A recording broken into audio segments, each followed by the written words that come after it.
Hello students, welcome to this lecture.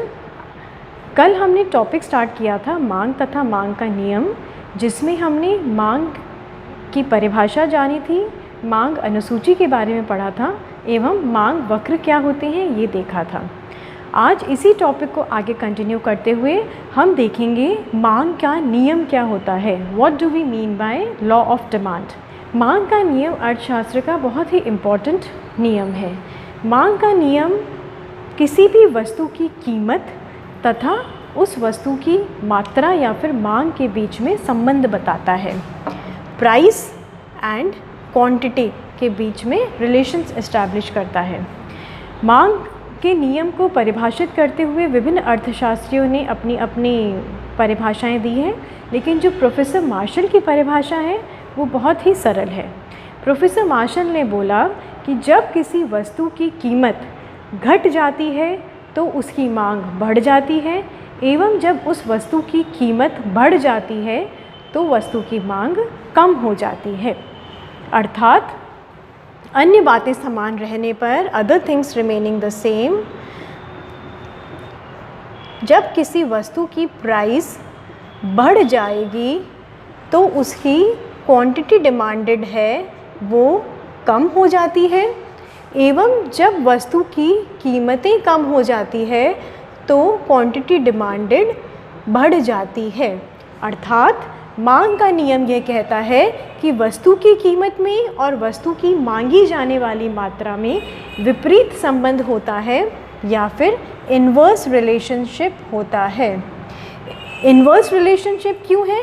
क्योंकि price और quantity दोनों ऑपोजिट डायरेक्शन में, विपरीत दिशा में कार्य करते हैं। जहाँ पर एक बढ़ता है तो वहीं दूसरे में कमी आती है। तो मांग का नियम एक तरीके से हम कह सकते हैं कि एक गुणात्मक कथन है या एक क्वालिटेटिव स्टेटमेंट है। गुणात्मक कथन क्यों है? क्योंकि मांग के नियम में हमें ये तो पता चल रहा है कि कीमतों में परिवर्तन के कारण मांगी जाने वाली मात्रा में परिवर्तन हो रहा है, और वो किस दिशा में परिवर्तन है, मात्रा बढ़ रही है या कम हो रही है। लेकिन प्राइसेस में चेंजेस के कारण क्वांटिटी डिमांडेड में कितना परिवर्तन हो रहा है ये मांग का नियम हमें नहीं बता रहा है। It means law of demand tells us only the direction of change but not the magnitude of change. इसीलिए हम इसे केवल क्वालिटेटिव स्टेटमेंट या फिर गुणात्मक कथन कह सकते हैं, जो कि परिवर्तन की दिशा बता रहा है लेकिन परिवर्तन की मात्रा को नहीं बताता है। ये हमारा मांग का नियम या फिर लॉ ऑफ डिमांड होता है। अब हम आगे देखते हैं कि मांग को प्रभावित करने वाले तत्व कौन कौन से होते हैं। बहुत सारे फैक्टर्स होते हैं जो किसी वस्तु की डिमांड को अफेक्ट करते हैं, उसको प्रभावित करते हैं। इसमें सबसे पहला फैक्टर होता है उस वस्तु की कीमत, जिसे हम P से डिनोट करते हैं, प्राइस ऑफ द कमोडिटी। अगर वस्तु की कीमतें, जैसा कि लॉ ऑफ डिमांड में हमने देखा, ज़्यादा होती है तो उसकी मांग कम हो जाएगी, और अगर वस्तु की कीमतें कम होती है तो मांग बढ़ेगी। इसीलिए वस्तु की कीमत सबसे इम्पॉर्टेंट डिटरमाइनिंग फैक्टर होता है of the quantity demanded of any commodity. अगला इसमें आता है उपभोक्ता की आय, कंज्यूमर्स इनकम। इसको हम Y से डिनोट कर सकते हैं, ये उपभोक्ता की आय है। उपभोक्ता की आय भी मांग को प्रभावित करती है। यदि उपभोक्ता की आय बढ़ेगी तो इट इज़ वेरी ऑब्वियस कि वो ज़्यादा वस्तुओं की मांग करेगा, क्योंकि अब उसकी परचेजिंग कैपेसिटी बढ़ जाएगी, उसकी क्रय शक्ति बढ़ जाती है। और अगर आय कम होगी तो वो अपनी मांग को भी घटा देगा। फिर आता है उपभोक्ता की रुचि और अधिमान। उपभोक्ता की आय के साथ साथ उसकी जो रुचि या अधिमान है, जिसे हम इंग्लिश में कहते हैं टेस्ट्स एंड प्रेफरेंसेस, T+P से डिनोट कर सकते हैं इन्हें, कि उसकी उपभोक्ता की रुचि किस ओर है। क्या किसी पर्टिकुलर गुड की तरफ उसका इंटरेस्ट है या वो उसकी पसंद की वस्तु है तो वो उसकी मांग ज़्यादा करेगा। लेकिन अगर वो उसकी पसंद की वस्तु नहीं है या उस वस्तु के प्रति उसकी रुचि नहीं है, या अब उसकी रुचि उस वस्तु के प्रति समाप्त हो गई है, तो वह मांग कम कर देगा। इस पर फैशन का भी प्रभाव पड़ता है। जो वस्तु फैशन में होती है, जो करंट ट्रेंड में है, उसकी डिमांड ज़्यादा होगी, और जो वस्तु आउट ऑफ फैशन हो चुकी है अब उसकी डिमांड इतनी नहीं रहेगी। नेक्स्ट पॉइंट आता है भविष्य में कीमत परिवर्तन की आशंका। जो वस्तु है उसकी फ्यूचर में प्राइस चेंजेस की जो एक्सपेक्टेशंस होती है या फ्यूचर में प्राइस चेंजेस की जो आशंका होती है, उसका भी वर्तमान मांग पर प्रभाव पड़ता है। जैसे इसमें हम एग्जाम्पल ले सकते हैं गोल्ड का, सोना। फॉर एग्ज़ाम्पल, अगर आज की तारीख में हमें पता है कि सोना महंगा है, लेकिन ये अनुमान लगाया जा रहा है कि आने वाले समय में सोने की कीमत कम हो सकती है, तो उपभोक्ता क्या करेगा, आज सोना ना खरीद कर भविष्य के लिए उसको स्थगित कर देगा, अपने परचेज़ को डिफ़र कर देगा। क्यों? क्योंकि उसे पता है कि जब फ्यूचर में प्राइस चेंजेस होंगे या प्राइसेस कम हो जाएगी, तब वो उसको परचेज़ कम कीमतों पर करेगा। इसके विपरीत ये भी संभव हो सकता है कि आज वसी वस्तु की कीमत कम है, लेकिन ये एंटिसिपेट किया जा रहा है कि फ्यूचर में प्राइसेस और भी ज़्यादा कम होने वाली हैं, तो भी वह उस वस्तु की मांग वर्तमान मांग है जो कम रहेगी, नहीं बढ़ेगी कीमतें, लेकिन जब फ्यूचर में प्राइसेस और कम हो जाएंगी तब फिर उस वस्तु की मांग बढ़ाई जाती है। तो जो फ्यूचर प्राइस एक्सपेक्टेशंस है वो भी बहुत इम्पॉर्टेंट होता है किसी भी कमोडिटी के डिमांड को इन्फ्लुएंस करने में। नेक्स्ट आता है अन्य वस्तुओं की कीमतें। जो अदर रिलेटेड गुड्स हैं या अदर कमोडिटीज़ हैं, उनका भी वस्तु की मांग को प्रभावित करने में एक इम्पॉर्टेंट रोल होता है। ये अन्य वस्तुएं कौन सी हो सकती हैं? इसमें हम अन्य वस्तुओं की जगह हम कह देते हैं अन्य संबंधित वस्तुएं, जो अदर रिलेटेड गुड्स है। रिलेटेड हमारी कमोडिटी से किसी ना किसी तरीके से रिलेटेड होनी चाहिए। जैसे एक तो हो सकती है इसमें पूरक वस्तुएं, जिसे हम कहते हैं कॉम्प्लीमेंट्री गुड्स। कॉम्प्लीमेंट्री गुड्स कौन सी होती है? Complementary goods are those goods which are used together और which are used jointly. For example हम इसमें कह सकते हैं पेन एंड इंक, दोनों का उपयोग साथ साथ किया जाता है। बिना इंक के पेन का कोई रेलेवेंस नहीं है और बिना पेन के इंक का कोई रेलेवेंस नहीं है। इसी तरीके से हम दूसरा एग्जाम्पल ले सकते हैं इसमें car, petrol car and petrol.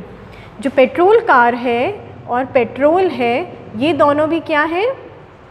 Complementary goods हैं। दोनों एक दूसरे के साथ इनका प्रयोग किया जाता है। या हम कह सकते हैं एक pair of socks. Pair of socks मतलब दो सॉक्स की जो जोड़ी है, तो वो दोनों भी कॉम्प्लीमेंट्री है। एक के बिना दूसरे का कोई अस्तित्व नहीं है, दोनों का प्रयोग हम साथ में करते हैं। तो ऐसी वस्तुओं को हम कहते हैं पूरक वस्तुएं या फिर कॉम्प्लीमेंट्री गुड्स। इसी में दूसरी श्रेणी आती है प्रतिस्थापन वस्तुओं की, सब्स्टिट्यूट गुड्स की।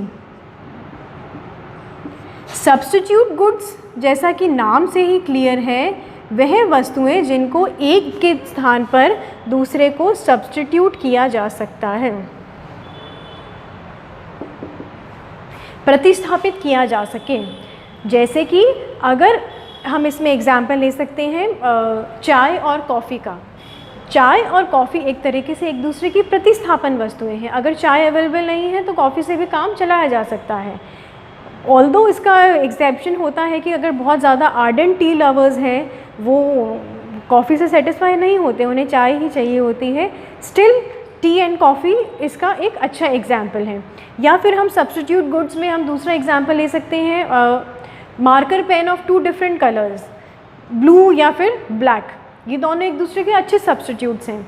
या फिर पेन्स ऑफ डिफरेंट कंपनीज़, एक हमारे पास रेनॉल्ड्स का पेन है, एक कैमलिन का पेन है या एक सेलो का पेन है। ये सारे क्या हैं? विभिन्न अलग अलग प्रकार की कंपनियों के पेन हैं, लेकिन ऑल्दो काम एक ही कर रहे हैं। तो ये सब क्या हो जाएंगी? हमारी प्रतिस्थापन वस्तुएं या फिर सब्स्टिट्यूट गुड्स हो जाएंगी। इसमें हम एग्जाम्पल ले देते हैं या तो टी और कॉफ़ी का, या फिर हम लिख देते हैं पेन्स ऑफ डिफरेंट कलर्स। तो ये हमारे प्रतिस्थापन वस्तुएं होती है, जिनको हम अगर एक के स्थान पर दूसरे का उपयोग कर सकते हैं। इनका भी वर्तमान जो हमारी कमोडिटी है उसकी प्राइसेस पर उसकी डिमांड पर बहुत प्रभाव पड़ता है। अगर कॉम्प्लीमेंट्री गुड्स में से किसी एक की प्राइस जो है बढ़ जाती है, सपोज़ पेट्रोल,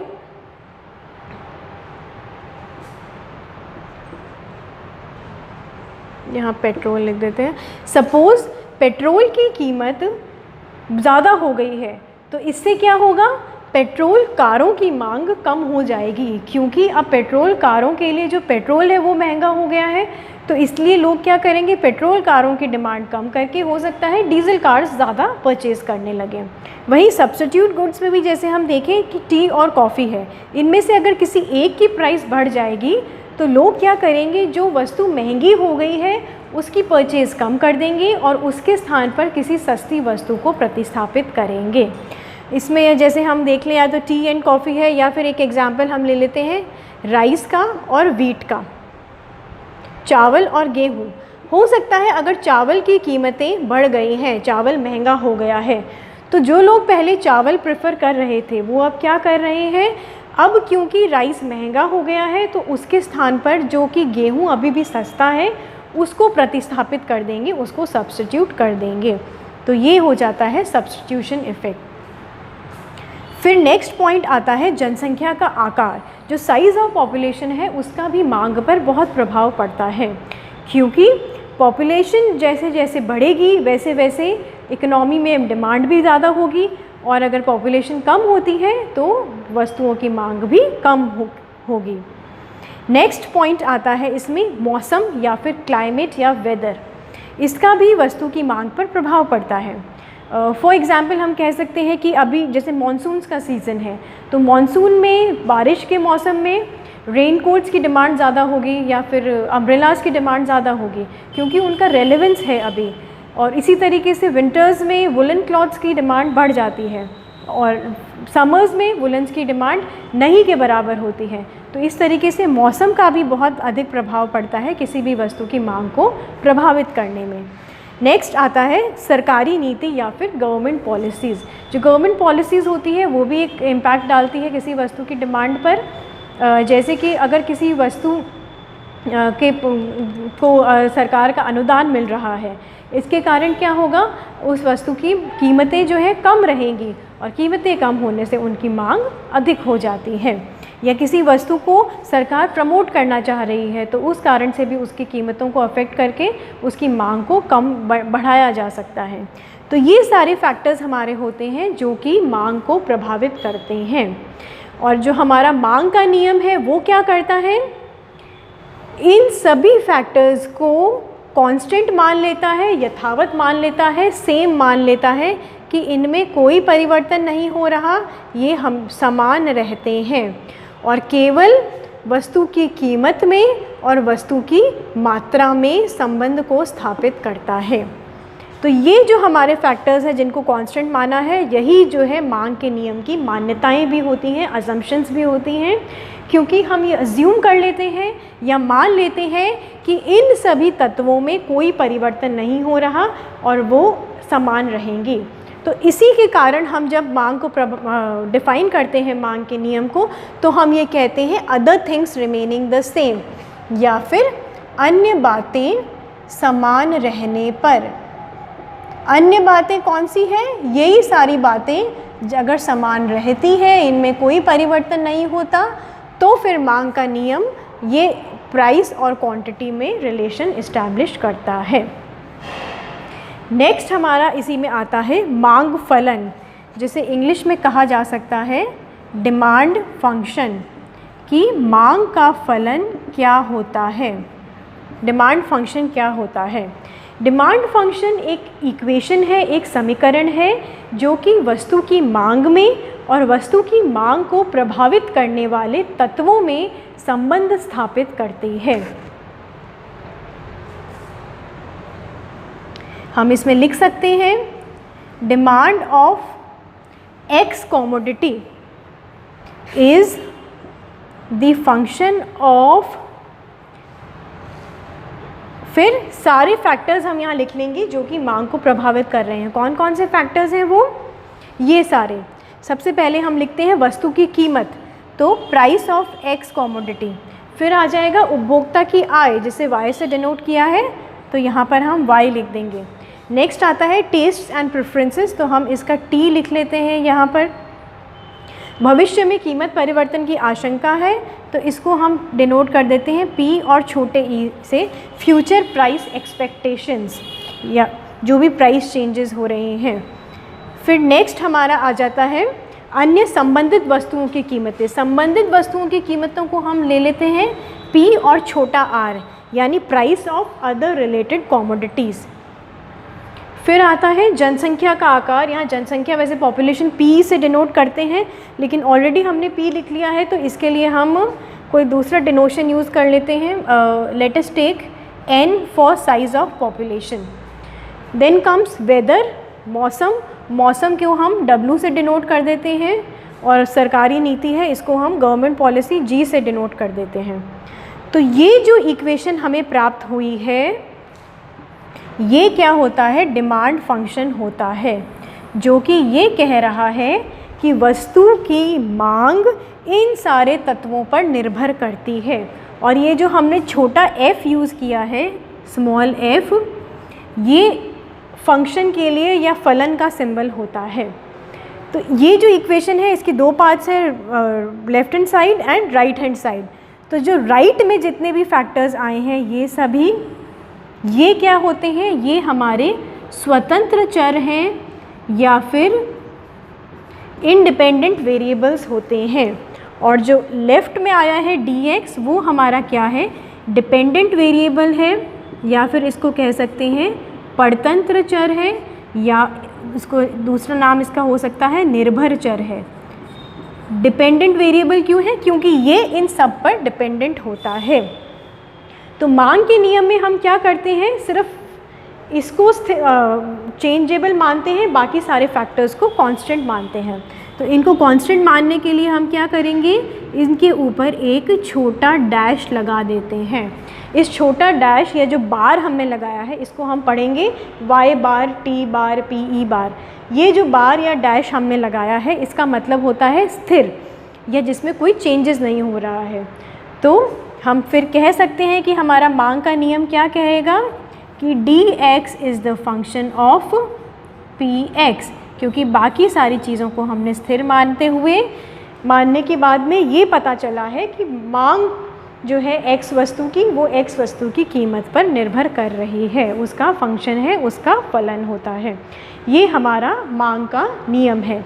इस मांग को नियम को और क्लियर करने के लिए हम एक डायग्राम बना लेते हैं, जिससे ये थोड़ा सा आपको और क्लियर हो जाएगा कि मांग का नियम हमें क्या कहता है।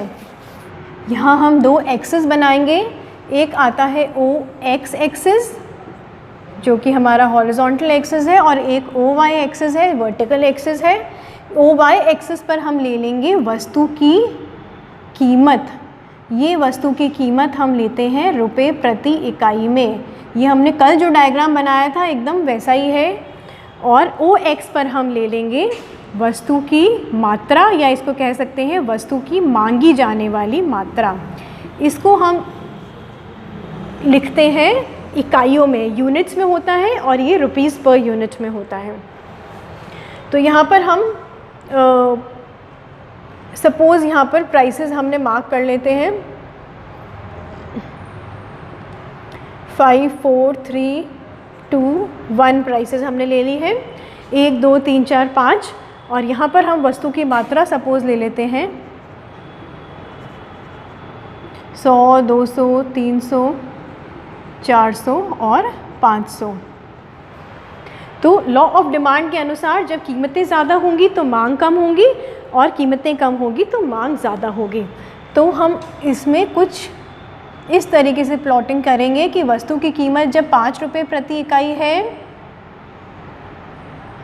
तो उपभोक्ता किसी वस्तु की 100 इकाइयाँ परचेज़ कर रहा है। वहीं जब कीमत घटकर 4 रुपये प्रति इकाई हो जाएगी तो वह उपभोक्ता भी, क्योंकि वस्तु पहले की अपेक्षा अब कीमतें कम हुई है, सस्ती हुई है, तो ज़्यादा वस्तु खरीदने में सक्षम होगा। वो अपनी वस्तु की परचेज़ को 200 इकाइयों तक कर देगा। इसी प्रकार से आगे के हम पॉइंट्स इसमें प्लॉट कर लेते हैं और इन सारे पॉइंट्स को जब हम जोड़ेंगे तो हमें एक मांग वक्र प्राप्त हो जाता है जिसे हम कहते हैं डी मांग वक्र। अब ये मांग वक्र एकदम स्पष्ट रूप से ये बता रहा है कि जब वस्तु की कीमत ज़्यादा है तो मांग कम की जा रही है और जब वस्तु की कीमत घटकर कम हो जाती है तो अधिक मांग हो रही है। इसीलिए वस्तु की मात्रा में और वस्तु की कीमत में अन्य बातें समान होने पर एक इनवर्स रिलेशन होता है, एक विपरीत संबंध होता है। ये हमारा मांग का नियम है। हमें पता चल रहा है कि जो मांग वक्र स्लोप है वो कैसा है, डाउनवर्ड स्लोपिंग है, ऊपर से नीचे दाईं ओर खिसकता हुआ है। आज जो कल का लेक्चर हम देखेंगे उसमें हम ये जानेंगे कि इसकी शेप इसी तरीके से क्यों आती है, इस नियम की व्याख्या करेंगे और मांग